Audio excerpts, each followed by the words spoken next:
Statuja e mbretëreshës së muzikës rock and roll Tina Turner nuk gjen qetësi.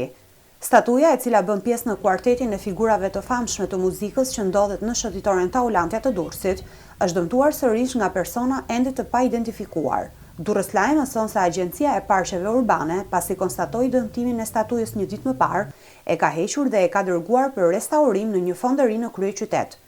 Këto janë dhe pamjet me dëmet aktuale që ka pësuar statuja e këngëtares legjendare, e cila pritet që pas riparimit të montohet sërish shumë shpejt, po në vendin e saj. Por kjo nuk është hera e parë që kryen akte vandale ndaj këtyre skulpturave që të rreqin vëmendjen dhe kurreshtjen e mira vizitorëve dhe turistëve në Durrës. Në shtator të vitit 2022, në kohën kur në shëtitore po zhvilloi Motofest, statuja për bronzi e Turnerit u thye duke i mbetur vetëm pjesa e këmbëve.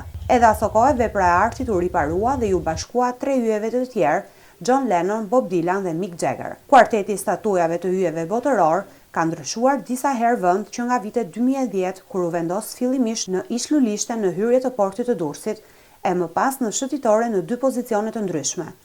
Ky instalacion është vendosur për të dhënë idenë e lirisë tek të rinjtë e viteve 80, e cila kulmoi me eksodin e famshëm në drejtim të vendeve perëndimore.